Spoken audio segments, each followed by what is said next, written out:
staying with us. It's time now to take a look at stories making headlines on the front page of Nigerian newspapers. And I begin with the Daily Trust. The major story here, Israel-Palestine conflict, how attacks on Al-Aqsa Mosque, others triggered crisis. And experts flay Israel's occupying power. Palestinian envoy wants Israel forced to obey international laws. Israeli ambassador fingers Iran as U.S. offers warships, aircraft. AU, Nigeria, Saudi Arabia, others urge ceasefire as death toll hits 1,000. And you see a picture of the mosque, the Al-Aqsa Mosque that was attacked by Israelis, and then Palestinians inspect a mosque destroyed in Israeli strike in southern Gaza Strip. All right, another story here at the top corner. Bayelsa, Imo, Kogi polls. These are the off-cycle polls. Spate of violence, insecurity, worrisome. INEC is speaking because we have already started witnessing some security challenges in some of this state, and INEC is concerned that there might be voter apathy on the days of this election, talking about the elections are expected to come up in November. And then Pengerson confirms return of fuel subsidy. Right. This conversation has been on for some time now about a return of fuel subsidy, but floods destroy houses, farms in Taraba, Adamawa residents seek help. Floods destroys houses, farms in Taraba, Adamawa residents seek help. All of the details on the front page of the Daily Trust. To the Leadership newspaper now. The Federal Road Safety Corps, that's at the top corner there, says road traffic crash deaths has reduced by 23.1%. Tinubu snubs Niger coup leaders' overtures for direct talks. And the major story here, 1,591 students, 61 corps members abducted in 8 years. Experts call for surveillance cameras in schools. Terrorists kill 10, abduct many in fresh Zamfara attack. A concerning development there. Senate reps at war over NDDC board management. It is 7.4 trillion naira national debt. Stockholders frown at excessive borrowing. Right. Afghan earthquake killed 2,445 persons. Kogi 2023, don't follow strangers. Tinubu is speaking. Israel-Hamas attacks. Pope urges end to hostilities. All right, all the details on the front page of the Leadership newspaper. To the Nation newspaper now.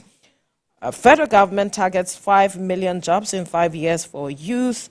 And the statement is coming through Better Edu. She says scheme will be efficient. Atakuta Steel to employ 500,000. Team of firm 98% ready. And another story here, why banks should follow rules in granting loans to government. Another story here, 1,000 killed in 2 days of Israeli-Palestinian Middle East war. Egypt, Turkey move to de-escalate crisis.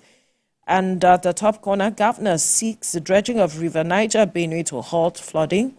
A speaker sets performance benchmark for Lagos councils. Eminent industrialist Chris Ogumbanjo dies at 99. Right, may his soul rest in peace. And we move now to the Daily Sun. Tinubu Atiku fight hard over Chicago State University FBI files. President's Chicago lawyer hits ex-vice president, says he's chasing shadows. And government planning to gag media ahead of release of investigative files. Atiku is speaking. Well, federal government are crossroads over rising cost of petrol, subsidy mandatory. Pengerson is reacting. Imo Bayelsa Kogi polls. INEC laments insecurity, violence, ungathered utterances. That's what INEC is saying with regards to the upcoming polls in November. And another story here. Guba, why APC must retain Kogi. Tinubu governor speaking. Party receives defectors from opposition. Serap wants court to stop Akpabio others from collecting salaries, pensions as senators. Afghan earthquake killed 2,053 persons. Death toll rises. 9,240 injured. 1,320 houses destroyed.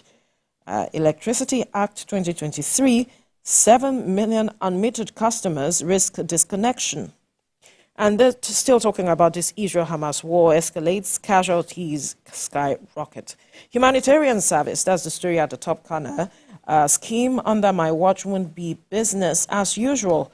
Minister is speaking. Better Edu is the one speaking there. Says anxiety as federal government suspends Empower scheme begins audit. And to the front page of the First News newspaper now, Atiku tackles presidency over Tinubu's certificate saga. That's the major story here. Some writers accuses federal government of twisting facts to confuse public. Prove your allegations. Find vendor who issued Tinubu's certificate, Kiyamu tells Atiku. I am shocked Atiku went this far on Tinubu. MKO Abiola's son is speaking. And there's another story here. Pengason confirms return of fuel subsidy under Tinubu as ex-minister Dalong accuses president of falling prey to subsidy racketeers. All right. You find the details on the front page. And the U.S. deploys ships, munitions closer to Israel as death toll rises to 1,000 in Israel-Gaza war. Another story here. 4 die, 4 injured in Kaduna bandits attack. Ogunbanjo's legacy will endure. Tinubu eulogizes late legal luminary. Federal government raises Empower age enrollment to 40 years. Targets 5 million youths for employment in 5 years. Another story at the top corner by Elsa Guba. APC cracks winding as Diri romances Lukbobiri Lion. Another story here. Serap sues Akpabio, other ex-governors in Senate for collecting salaries, pensions. Tinubu's government planning to gag media ahead release of FBI files, Atiku's aide alleges. Parties yet to submit full list of agents for Bayelsa Imo Kogi Guba polls.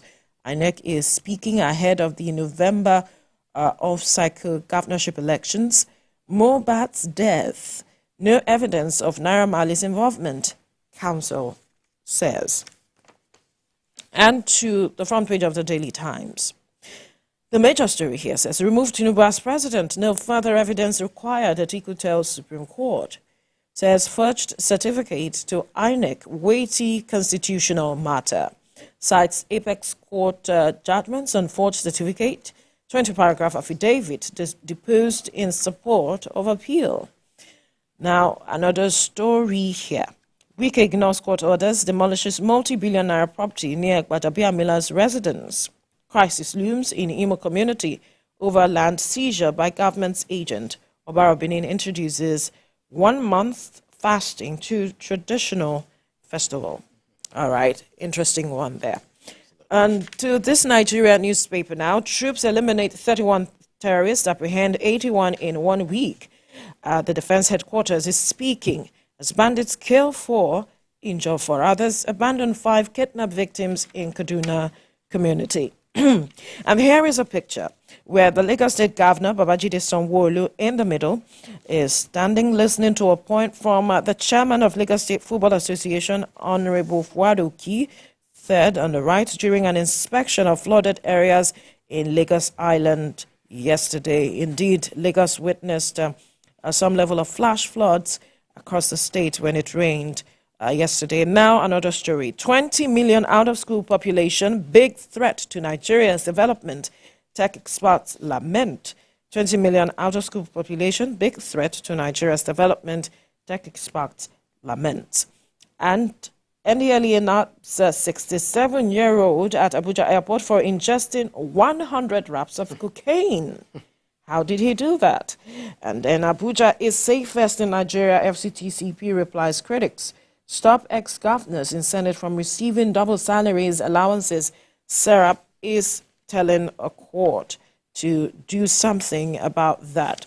All right. And here now, on the front page of the blueprint, FRSC, as the Federal Road Safety Corps, reduces road traffic crash deaths by 23.1% in 9 months. Records 21.3% decrease in injuries, 22% reduction in road crashes. Figures represent improvement over 2022. and CM promises further improvements. And another story on the corner here, we suspended Empower program for proper auditing, federal government explains. And there are those who question why the government had to wait up until this time to audit this program. Another story, terrorists kill 10, abduct several others in fresh attacks. UBA said to empower KTs. All right, that's the story you find there. Chicago State University, Atiku's fresh evidence not encouraged at Supreme Court. Eroko, a senior advocate of Nigeria, is speaking, says rule admitting new evidence stringent but not hidden. And quickly at the top corner here, Tinubu pledges 500,000 jobs as Ajakuta Steel nears completion. Customs intercepts 1.8 billion naira cars, trailers of foreign rice. INEC to parties. Portal for upload of post agents will close October the 10th. This is the same complaint INEC had during the presidential election, how parties were not uploading necessary information of their agents, and now it's repeating itself ahead of the off-cycle elections coming up in November. All right, we hope that parties will do the needful as quickly as possible before October the 10th. Ibrahim. Absolutely. Let me quickly breeze through some of the papers that I have with me here. The National Economy is the first one, where we have the screaming headline with Kika dogged by $9 billion annual loss. Again, Nigeria risks massive flooding. And the writers read, as government foot drags on mitigation measures, crisis may worsen food insecurity. That's the experts talking there. And at the bottom strip, we've got concerns over slow pace of industrialization among SMEs. That's on the page 21 of the National Economy. Next is Nigeria News Direct. Lagdo Dam, flooding threatens food output in 8 states as NEMA calls on states to activate emergency response plans. Governor Abdulrazak seeks immediate dredging of River Niger to avert losses. And above the nameplate, Imo Kogi Bayelsa polls, INEC fears fate of election over rising insecurity. And on the year of the newspaper, bandits kill 4 in Kaduna, injure others. Lower here on the bottom strip, we've got Serap files suit to halt collection of salaries, pensions by former governors. That has been an issue of concern by Serap and other CSOs. Moving on to other page is the Abuja Inquirer.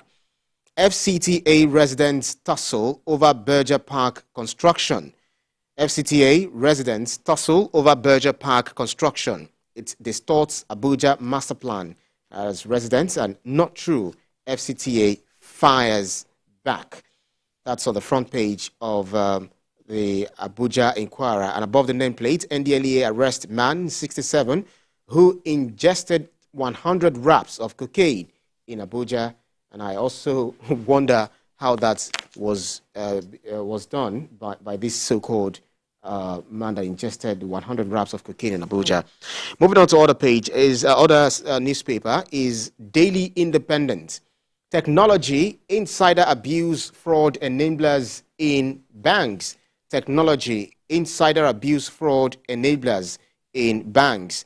That's a cause for concern. Beer prices bubbling up from this week. That's on the page 6 of the Daily Independent. And also, Tinubu administration will harness Kogi natural resources. That's Vice President Kashim Shettima there. INEC worries over violence ahead Bayelsa, Imo, Kogi, global polls. Says no deadline extension for upload of polling agents after October the 10th. That's on the front page of the Daily Independent newspaper. Next is Business Day newspaper. Nigerians await Obaze's report on CBN, Tinubu's action. And above the nameplate, pricing turns cement makers new battleground. Pricing turns cement makers new battleground. We also have Wema Bank. Okay. So that's essentially what we have on the front page of the Business Day newspaper. Next is the Punch newspaper. CBN investigator probes banks over 1.27 trillion naira intervention funds. And the riders read 1.27 trillion naira, anchor borrowers loans, others undisbursed in 5 banks. Special investigator to summon bank CEOs over intervention funds. Below the picture that we have on the front page, where we have this reading, Sanwo-Olu orders demolition of markets built on drainage. And below on the bottom strip here, we have federal government to grill end power. Consultants plans 5 million jobs. Consultants plans 5 million jobs. Road crashes deaths dropped by 1,118. That's according to the FRC. And PENCOM DG saying that pension in 2.4 trillion naira deficit before reforms. Above the nameplate here, JAPA, federal government okays contract jobs for retired doctors. That's on the above the nameplate of the Punch newspaper. And the government, Labour begin talks over 35,000 naira wage award. Let me move on to the last but not least, which is the Guardian newspaper. War in Middle East may spiral, push monthly petrol subsidy to 644.8 billion naira. We're still reading from the Russia-Ukraine war, which is affecting the price of wheat, etc., and even the price of global crude prices. We're now having another one in the Middle East, which is going on between the Israel and Palestinian conflict. Well, moving on. Atiku Keyamo trade words over Tinubu's Chicago certificate. That's our topic later on the show this morning. And we've got executes on below the pictures that we have here. We've got Tinubu pledges 500,000 jobs as Ajaokuta steel nears completion. We're looking forward to that. And Naira dip pushes loan book value of 8 banks to 30 trillion naira. Last but not least, on the front page of the Guardian newspaper is execute one project every quarter. Lagos Speaker tells council chairman, execute one project every quarter. Lagos Speaker tells council chairman. It's very important, Veronica, that they are able to execute projects, based on, just select projects that they want to execute, not doing everything, in piecemeal without having to have a logical conclusion on the projects that are being selected by absolutely. So that people can feel the impact of government at the end of the day, since they are the closest to the people.